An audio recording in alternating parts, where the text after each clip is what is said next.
Spoilers. For real. Yeah. Spoilers. We're going to be talking about everything. We're going to be theorizing. We're going to be doing all that stuff. So if you don't want to be spoiled for Fourth Wing or Iron Flame, that's goodbye. Too bad. Or they can leave and come back. We hope you come back. Like, comment, subscribe. So, I don't know if you've heard about this one book. Yeah. It's called Fourth Wing. It's kind of like niche. Not a lot of people have read it. It rings a bell. Yeah. Yeah.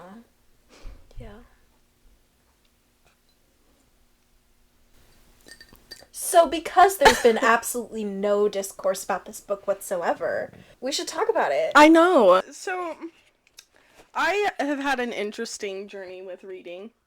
And Fourth Wing actually has got me back into reading after... I wouldn't even call it a book slump. I would call it like a sabbatical. It took some time. I have not read a book for fun since Fourth Wing. Since freshman year of high school. That's a long time. And now that I have since read quite a few books since this. I don't know. Like I said, I stumbled upon it. I think it's kind of niche.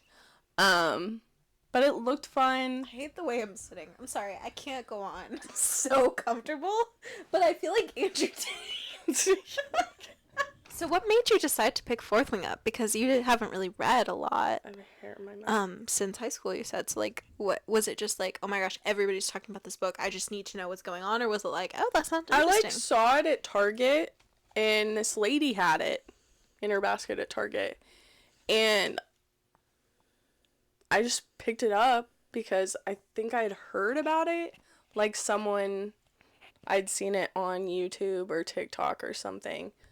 So I picked it up and started reading it, and here we are. What made me decide to pick it up, to summarize? Like I said, popular. I joined a book club. But what really kept me in was the War College lure. I eat it up every single time. Anything like Hogwarts, what else? That part in Throne of Glass where she's with the silent assassins. There's just something about community, like friendship, all around the same age, near death. But also, like, low-key being forced. I love it. It just makes me feel at home, even though I didn't really have a college experience, so maybe that's why.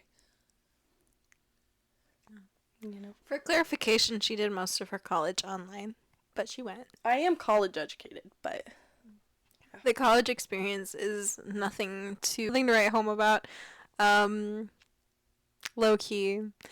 So I think that when you, like, are introduced to something like Harry Potter or Fourth Wing that just makes it, like, so high stakes and so fun, you're like, ooh.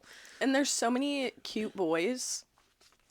And, like, just all the characters are just good looking. Where are all the hot people? Because I went to college. And they were okay, but there wasn't. I thought college, I was just going to have, like, surrounded by, like, cuties. Remember the lie that your mom told you and my mom that, like, oh, they're so much more emotionally mature when they get into college. Like, you're going to meet your husband in college. No, me neither. No, I'm done graduated. And it took me 5 years to finish. I didn't meet my husband in college. I feel like that only happens when... they meet, like, freshman year, and then they date all through college, and then they get married, like, 5 years after college. Yeah. Some guys go to college and get worse. Going back into Fourth Wing, from an academic, literary analysis perspective, keep in mind, I'm just a girl. So, I'm not a literary scholar. I'm not a professor at college. I don't write my own books. I don't even, like, my opinion is just that of a peasant. But I do feel a bit like I'm defending my medium ugly crush in the group chat.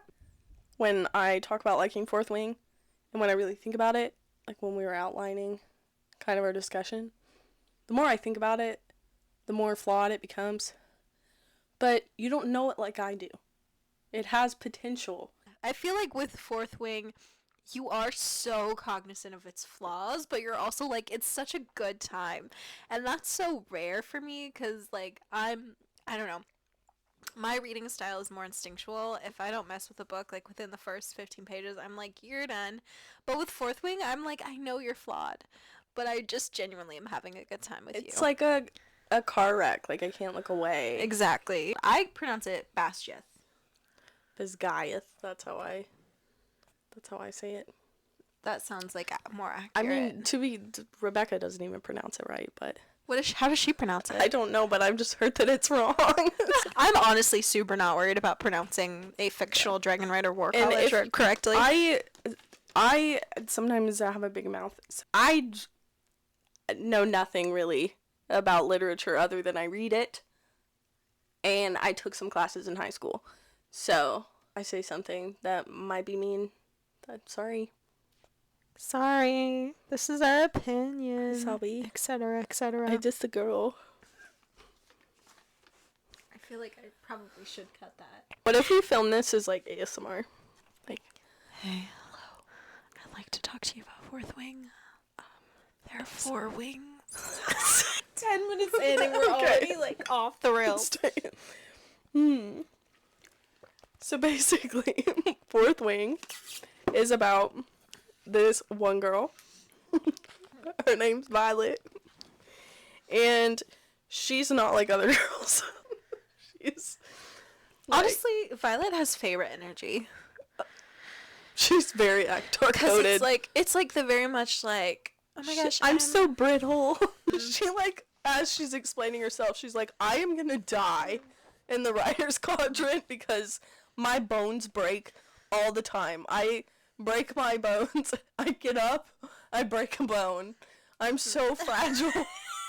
I will say this, though. I feel like in fantasy and romance especially, there's this push for, like, all female characters to be tiny, itty-bitty little doll babies. So frail. I'm so fragile. Like, I'm so frail and weak. Like, you touch me, it'll break me in two.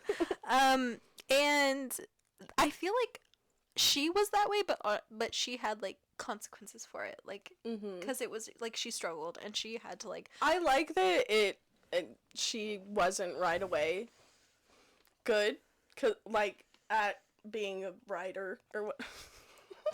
She couldn't ride good. As Feyre, the third book, actually, all of a sudden, she just, like, knew... She's hyper competent. Yeah. Whereas she really had to fight for it, and I did think that was kind of funny, because she would, like, fight and get her butt kicked, barely, and then... Well, and she cheated. Like, she cheated, and I kind of, honestly, like, low-key, I thought that was dope. I thought that it was, like... Because she wasn't trying to hurt anybody. It wasn't out of ambition. She was literally just like, they're going to break me like a glow stick. Yeah. So she used her wits and her intelligence, which she was supposed to be a scholar, as like all of us know. We're low-key, like, we're not gonna... Maybe I'll film an intro later and like give a brief synopsis to Fourth Wing. This is just like a... This is low-key. We're just gonna be talking about Fourth Wing. I liked how she used her wits as a strength. Like, she used her scholarly skills as a strength as a dragon rider. So, here's my thing. Tell us your thing. Yeah, she has wits, and she's a scholar, and she's, like, really smart. But there were just some things, especially at the end of Iron Flame, that it was like, you were so smart, but so dumb. Yeah, because I feel like she lives in her own little world. Her panties in a wad about something that she could have figured out if she just read the room. I know what you're talking about. When she... How did he know that I was poisoning people? I didn't know I said that out loud. That is interesting. So, I think Violet herself, I think that she's a step up from Feyre, but I do feel a little bit like she has Feyre energy in that she is sort of like... insert yourself here coded, and you fall for the bad boy, and then you get mad. You can't have your cake and eat it too. If you're gonna go for an emotionally unavailable bad boy. I'm sorry that he's not up to your moral standards. Yeah, I feel like she should have just, like, if you're gonna have these standards, if you're gonna have, like, this, like, this is the hill I die on, then break up with him. Also communicate that to him, because especially at the end of Fourth Wing, when she was like, you didn't tell me about all of this, like, I feel so betrayed. Well, you declared your love for him 5 minutes ago. That would have been a good time to be like, I need you to be completely truthful. If there's anything that I don't know, I need you to tell me. Yeah. Did she do that? She just assumed that Xaden would do that. Yeah. I personally get the ick when, like, love interests keep something from their other love interest, and especially when it's a physical relationship, it's like... Well, in Xaden's defense, he would have gotten everyone executed. Yeah, I mean, I was responsible for all of them, and he's, like, a part of this whole rebellion. Then he should have just been like, sorry, I can't be with you. Yeah. Yeah, low-key. I have too much going on to be in a serious relationship right now. Yeah, I feel like if both of them, like, easily could have kept it in their pants if they were gonna have these issues. They couldn't, because they're dragons or mates, so... Yeah, I guess so. I feel that's also another thing, is, like, how much of this is you guys, you know? And I think Violet struggles with that, but I don't know. I just feel like, I know we're kind of jumping the gun and talking about the romance, but I just feel like at the end of the day, they're incompatible, Violet and Xaden. And I know that that's a super unpopular opinion, and I know that they're endgame, because, like, Xaden says it with his mouth, we're endgame. Okay. So stupid. But I genuinely feel like they have irreconcilable differences, and they're incompatible with each other.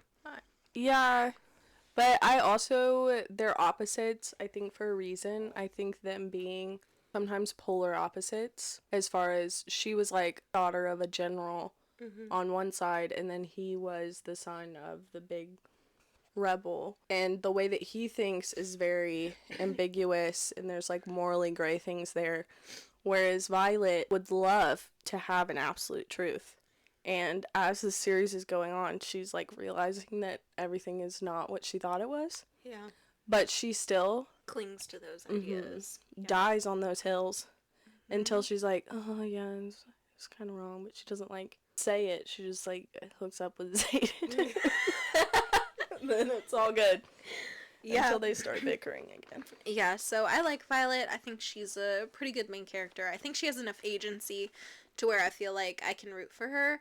I feel like she has enough flaws to where she feels, like, nuanced and realistic. And I feel like she, you know, she has enough, like, competency to where I'm like, okay, girl, like, learn more about your power. You got this. Like, imagine just, like, being, like, the underdog. Everybody thinks you're gonna die. Jack is, like, coming at you, which... Jack was so pressed from the very beginning, and for what? Why do you have a bone to pick with the smallest girl here? Yeah, it felt a little bit out of nowhere. I also, like, I feel like Jack as a character was really inconsistent because, and again, guys, spoilers, I feel like he gets brought back to life. Okay. It makes no sense. Fine, whatever. But then when he had the chance to, like, let her drop off the tower, why didn't he let her drop? He acted nice to her. Why? If he wanted her to die anyway, what was the end goal there? Like, and then he's never mentioned again, so it's not like, oh, he's playing the long game. Like, I've just felt like that was a plot hole. There's, like, this whole, like, deeper meaning, like, maybe he's gonna have, like, a redemption arc or something like that. I think Dane's gonna have a redemption arc, but have you read the books? Because when people are like, oh, it's, like, probably, like, more dense than that, I don't think so. He might get Barbosa'd. What is that? You know how in Pirates of the Caribbean, Captain Barbossa starts out as, like, an adversary, and then in the end he kind of becomes, like, he just kind of is there. And he's, like, low-key, like, he's not an ally, but he's not an ally. And then, like, when that happens to a character where it's, like, suddenly they're just there. So, like, I don't know that he's gonna get a redemption arc, but I think he might be Barbosa'd. I don't like Xaden. I don't like him. I don't have anything more to say about it. I like him, but probably for all the wrong reasons. Like, he has so much lure. Like, go on the parapet or the, like, glorified balance beam. The Valen's beam of death. And she said, it's the most beautiful man I've ever seen. I was like, oh, I hope he's that one guy that she's not supposed to go near that Mira warned her against. And it totally was. I eat that up every time. Yeah, I don't know. He wants to kill you. Like, I just find him so emotionally stunted and so, like, infuriating. And then he'll do these little things, like, Okay, but he's been through it, and he's, like, fighting 2 wars. He's having to, like, pretend to be someone he's not. He low-key doesn't know how to be a good partner for her. And I think that, like, that's understandable. But I also think that he'll do these little gestures, or sometimes they're very grand and, they're spicy gestures, and he'll be like, okay, so we're good now, right? And she's like, no, I want emotional honesty from you, I want complete honesty from you. And he's like, but I just did that. Especially at the beginning, like in Fourth Wing, I felt like I needed a little more grace from Violet, because I understood where Xaden was coming from, and the fact that she got so angry at him. I'm not even pro Violet in that conversation, because I feel like if you're so pressed about it, just break up with him. But I'm also not pro Xaden either. I feel like he's, like, I don't know, not They're emotionally gonna have to come to a manipulative. compromise, obviously. Yeah. I'm not even sure that they're ultimately compatible, but I know that that's a hot take, so I'll stop talking about it. I'm sorry. I'm sorry. Like, I don't even really read the spicy parts, but when Xaden was like, I'm not gonna win you back with my body, I'm not proud of the fact that I was like, but low-key, that's the bare minimum. Sorry, I'll shut up now. Everybody talks about Violet and Xaden. They're so fun to talk about. Honestly, I know. think, like, and I'm not hating on them just to hate on them. I, like, genuinely do have criticisms, but also I can't, like, deny that they're fascinating. They're very fun to read about. My favorite moment of theirs, when she was at threshing, and she was like, I'm gonna save Andarna, I'm gonna save that little dragon. Oh, do it, dragon. Because Jack was like, I'm gonna kill it. Such a weird. He's so pressed about everything. Everything is a big deal to Jack. Jack was like, it has to die. It's gonna kill somebody. I feel like if we had had a little bit more, I feel like we were very limited, because if we had had a little bit more backstory to Jack and why he is so dead set on survival of the fittest, I would have, like, been a little bit more, like, interested in that, but instead there's just no explanation ever. He's just out for blood 24/7. But also, everyone there is trying to survive. You're not special, Jack. Can you sit down? Period. My favorite moment of Fourth Wing was when Violet was 3-on-1 with Jack and his posse. And Xaden's just like, he can't interfere. And so Violet's fighting for her life, and Xaden's just there. Okay. That's your favorite moment? I was over on the bench! I like Rhiannon, but I think she's kind of just the best friend character. I don't find her that interesting. I think her and Riddick are really funny. Riddick is low-key my favorite character, and it's not even low-key. When she showed up, when they all got called for the war games, with her jacket on, which nobody's gonna notice. Violet? Nobody's gonna know. They're gonna know. And, like, Riddick and Rhiannon are like... Riddick's my favorite, though. He's so fun. If I went to the war college and didn't die on the parapet, which I know I would, Sawyer would be the one I'd have a crush on, for real. Why? I don't know. He's just so wholesome. He is so wholesome. His little thing for Jacinia, and then he was like, I want to learn sign language so I can talk to her. The dragons. I liked Tarn. I feel like he's just so done with Violet. Yeah. He's just low-key, like, But he's the one who child. chose her. And Darna takes no prisoners. And Darna is, like, I feel like an anarchist at heart. And Yeah. I love that for her. She I really just do. does what she Everybody's wants like, to do. oh, it's because she's an adolescent. And I'm like, no, I think that's just how she And then is. she's like- As far as the world building goes, I feel like it's pretty weak. I couldn't picture anything. I really didn't feel super placed in the setting and in like the story. And Besgaiath, I mean, that was all that was important to me. I'm just like... Yeah. But I just pictured Hogwarts, to be honest. The whole time I was reading it. Hogwarts with dragons. I thought that the exposition method of Violet talking to herself when she's nervous was the stupidest thing ever. But I was like low-key like, all right, her like give it to you. Like all those scribe things, I get like comfort, which that goes into why she's so on her moral high horse all the time, because she like stays on truth and stuff. Mm-hmm.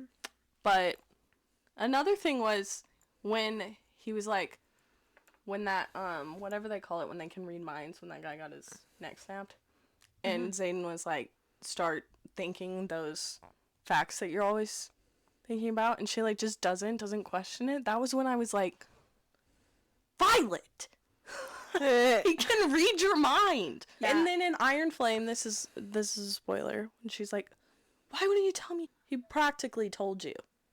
The amount of times he just casually would like say something, and she'd be like, I didn't realize I said that out loud. You could have asked a follow-up question. The amount of times she didn't read the room. Yeah, for real. But like going back to world building, because it's actually something that I want to rant about. I feel like the world was not grounded in reality. It didn't feel like a place you could actually visit. It felt just kind of like a set piece for the action, and like I know that that's kind of like a mean criticism for a romantasy, because it's not a high fantasy, but low-key in the second book it turns into a high fantasy, and I was still like, I don't feel grounded in this world. Iron Flame was kind of cluttered. Remember when I was reading Fourth Wing and then I got done and I was like, okay, Iron Flame better not be just all Violet and Xaden bickering, and you go, I was over it. But the weird thing about the second book is it was so full of action but so boring, and I found myself trying to skim, but there was something happening every 2 seconds. Like but it never felt like, I don't know. The pacing was just off for me in the second book. Long moments of boredom with short moments of terror. And then they'll have really long drawn out arguments when we're at war. I mean, I low-key understand that because they're both under a lot of stress and pressure. And, like, they want to find comfort in each other, but they can't because they're not compatible. When the politics started getting involved, I was like, what is happening? I know. And all of Fourth Wing, and then right at the end, you're like, wait, what is this book even about? And then all of a sudden she's like, the Venom are real. And you're like, the who? Because she keeps talking about this stupid book. I feel like she mentioned it casually twice, and then all of a sudden it's the main conflict of the book. And then she was like, why couldn't I find it at the library? And then it like all comes. And I was like, I could see that you were like planting seeds, but like what? No, I feel like if you're going to introduce something like that, it has to be like, it can't be just like, I read a book. It has to be like, things are happening weird. And I guess... And they never really described what was in the book. She was like, oh, it's just these, like, folk tales or whatever. Yeah, I feel like she should have included them in the book. Like, a more well-rounded book. Yeah. The author would have included that. You know what else? Someone pointed this out, and I thought it was, like, another example of how the author just should have included this. Is, like, Xaden writes her a letter, and it's not in the book. When Xaden writes her a letter that's supposed to, like, change her whole perspective on him, it's not in the book. There are just excerpts of it on the chapter headers. Like, under the chapters. Do you know what I mean? Like, why in the heck wouldn't you include the letter? That could have been such a nice break from, like, everything else. The constant bickering. The Venom thing made no sense, and I don't understand why it's the main conflict of the book. Like, I just don't feel connected to it as, like, a plot thread. I have no skin in the game, you know, and the author does little things to try and make you feel connected to it, like having Violet have nightmares and all this. Yeah. And it's like a conspiracy, and I'm just sitting here like, I don't care. The character relationships, again, I think that's what keeps me invested in the story overall, is because, again, it's like a bad boyfriend that you're trying to defend on the group chat. Yeah, I know. But the character relationships, I feel like, are very solid and keep you invested, especially with, like, the gang. You know, their like, squad. I like their dynamic. Like, I really like the characters. That's honestly probably what I like the most about the book.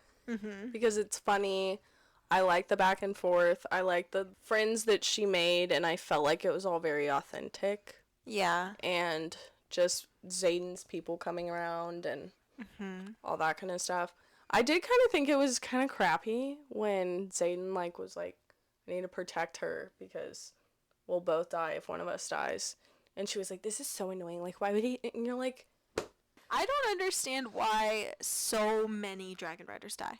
I feel like that's a major plot hole. Like, if they're valuable to the war effort, why is the training program so freaking brutal? And, like, Yeah. their daily combat isn't even that brutal. It makes it Yeah. sound like, we've got to put you through hell Yeah. so you're able to survive. So, in the spirit of why do so many characters in this freaking book die, tag yourself as a minor character who dies tragically. I know 100% I would be that one dude that she met that had a fiance, and he was like, I'm doing this for her. I'm going to go back home to her. Like, it's so honorable. And then he slips and dies. or I would be, what's her name? Starts No, with that's an A. mine. No, that's you. Yeah, I'm Aurelie, who is like the best at the gauntlet until she freaking She's Violet, this is how you do it. And then Violet does it and then looks back and she like dies. And I'm the only one that I pictured it not exactly like an American Ninja Warrior course. Not the same colors, but like an American Ninja Warrior course, but beige. And tell me that the wall at the end is not the warped wall. It 100% is. It's basically American Ninja Warrior. I have no skin in this game, man. I just pictured a rock climbing wall, like from a like from a gym. You know what I think the author did really well is the emotional resonance of Liam's death. I feel like that was a death. Like, after so many didn't matter. It's been an honor. I was like, listen. He's the one who figured out that you have to kill the venom to kill the wyvern. Mm-hmm. And Violet was like, oh, like, as he was dying, she was like, what?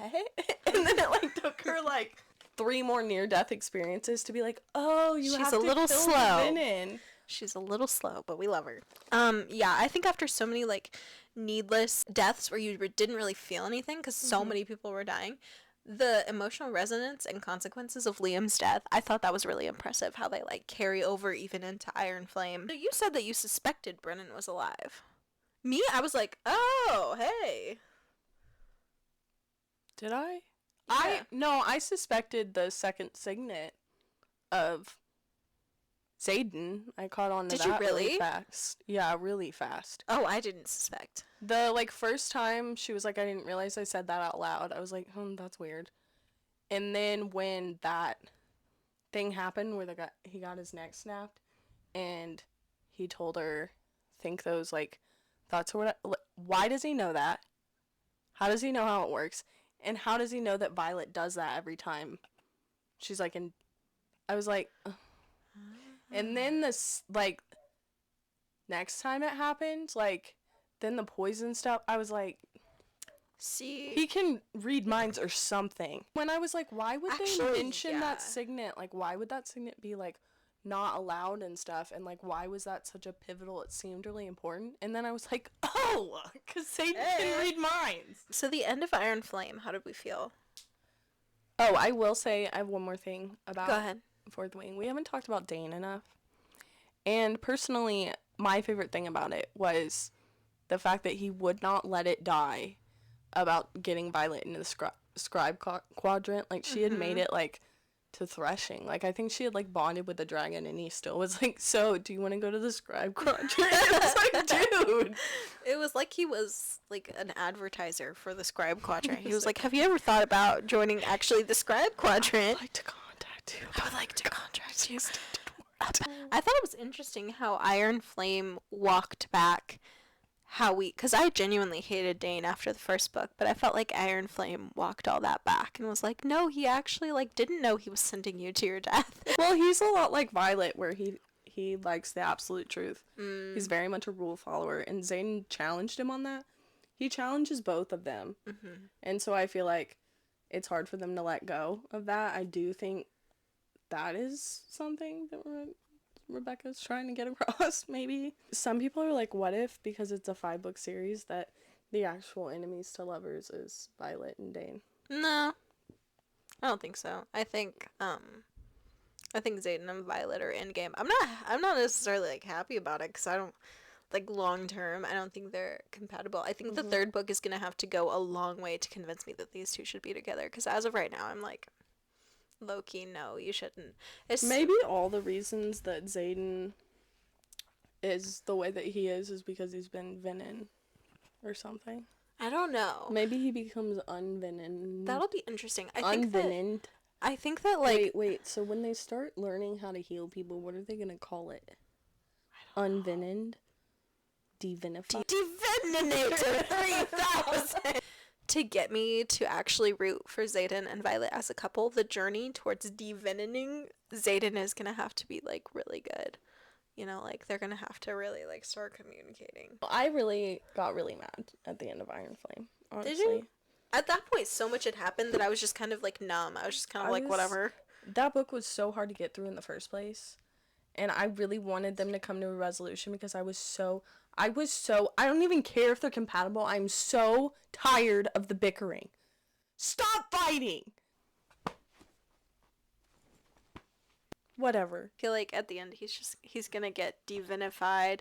And like, then when her mom died, I was like, okay. No, seriously, at that point, like, I'm telling you, so much had happened that I was just desensitized. I was like, yeah, whatever. I'm gonna sacrifice my... What do you think Violet's second signet is? Fighting with Xaden? Whining.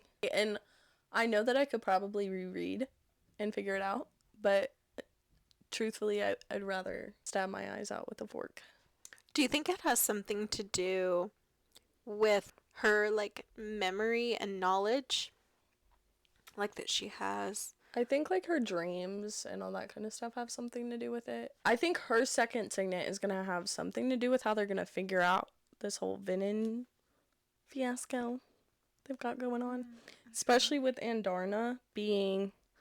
because her second signet is going to come from Andarna. I'm honestly really curious because I have no idea. I feel like there's so much that happens in these books that I'm just like, I feel like normally I'm pretty, like, intelligent.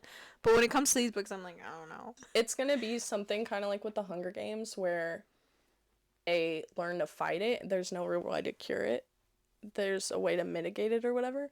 But no one ever, like, fully goes back. Do you mean, like, something. Are you talking about hijacking? Mm-hmm. Oh, okay. What if it has something to do with lightning? Like, what if lightning can kill them, but it can also cure them? Or, like, cleanse them? I don't know. Have you seen those memes of Dane every time he sees a lightning storm? And he's like... I also think it's interesting that she's lightning and he wields shadows. Thunder. Oh. But honestly, I think that's why Xaden has so much lure, because he's, like, darkness and, like, mysterious. When she was in the tree, and he, like, found her. Because I'm in the piece of... If that was me, I would have been like, okay. When he was fighting with her on the mats, and I do jujitsu, and so I was like, like, when they're, like, talking to each other, and, like, I was like, they talk to each other. I hate that he calls her violence. I think that's the stupidest thing ever. And Taryn and her getting that seat. She got a car seat. She struggles to ride her big black dragon. I told my husband that one of the plot points of this book was, yeah, she has trouble mounting her big black dragon, and he was like, what? And then Andarna, when she's like, I'm tired, she gets in the baby carrier. When Mira was like, you can't hold your seat, and Violet's like, I don't want to talk about it. That's none of your business. He's a big dragon, okay? I have widow leg. And Andarna in Iron Flame, as a teenager, she's so funny. When he was like, we don't eat people. And she was like, but what if I want to eat people? And then she's like, yeah, by the way, like, don't use my gift too much because it could kill me. And Violet's like, what? Taryn and Sigale, she's like, is it your kid? And they're like, no. Violet's like, why did you bring your kid here? And Taryn's like, she's not my kid, she's just around. She's just my stray dog. I love how the backstory is like, my wife just kind of picked her up somewhere. Yeah. So she's ours now. She bonded and was telling them who she bonded to. She, like, said Taryn, and then Darna was like, Andarna. And she was like, what? And Taryn was like, say her name. She was like, but I can't have two dragons. And he was like, say her I didn't like Iron Flame very much, Will I run and grab the third book as soon as it comes out? Yes. Yes. Anyway, we hope you had fun as we talked about Kate's mediocre boyfriend in this proverbial group chat. He's not my boyfriend though. I thought that was the metaphor. Oh yeah. What? We're done. Okay. Thank you, everybody. We were the Lit Ladies. Where are you going? We are the Lit Ladies. We do about a video a week. We are unhinged. Hope you join us next time. Leave a comment about what annoyed you most about Fourth Wing and what annoyed you most about us. I'm just like one like what? they're so small.